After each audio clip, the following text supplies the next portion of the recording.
Good YouTube, today I'm going to be teaching you guys a brand new 2022 swipe method using cashout. If you're carding, swiping, punching, scamming, clicking, or whatever you prefer to call it in 2022, subscribe to my channel. I post free swipe methods and carding content daily.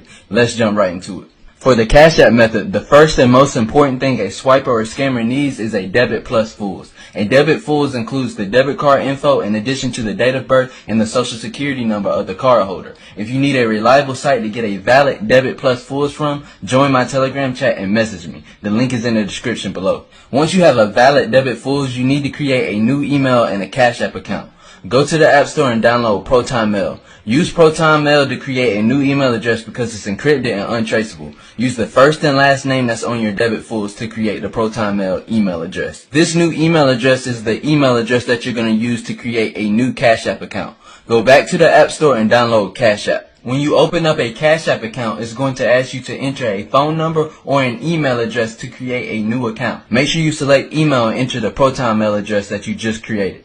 To finish setting up the Cash App account, use the credentials from your Debit+Fullz. Do not use any personal information to set up this new Cash App account. After creating an account, it's going to ask you to link a bank using a debit card. Enter the debit card credentials from your Debit+Fullz. If you have a valid Debit+Fullz, the card will link with no problem. After completing this step, you should be able to go to banks on the Cash App account profile and see the debit card linked to the account. Now, you're almost ready to cash out. Make sure you watch this entire video so that you don't miss any steps and fuck this up. Go to the Cash App home screen where it shows your $0 balance and click Add Cash. Cash App will then ask you to enter the date of birth, the last four numbers of the social security number, and sometimes the address that's on the debit to verify the card before you can add funds. This is why it's important that you get a Debit+Fullz and not a regular debit, because regular debits don't always include the social security number and date of birth. All Fulls will at the very least have the date of birth and the social security number of the cardholder. Once you have verified the debit, go back to Add Cash. Do not ever try to send cash directly from the debit or you will kill the card and it will not work. You must add cash from the debit card to the Cash App balance before sending any funds to another Cash App account. For the first transaction, add no more than $25 to the Cash App account. You don't want to do any more than $25 for the first transaction.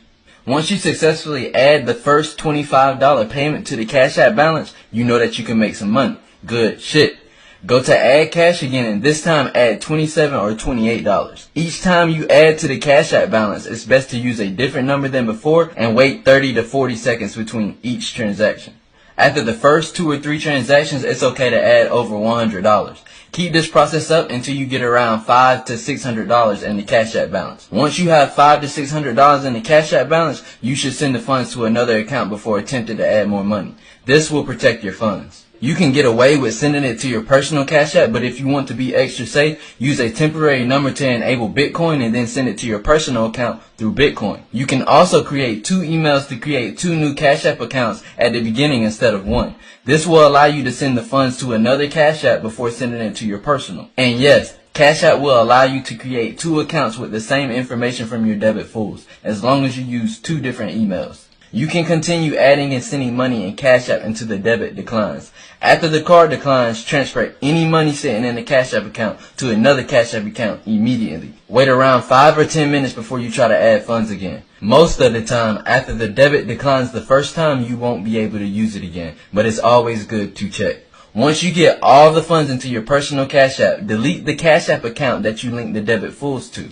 At this point, it's safe to now cash out the funds from your personal Cash App into your personal bank, and you have successfully completed the 2022 Cash App method. If you need fresh card information,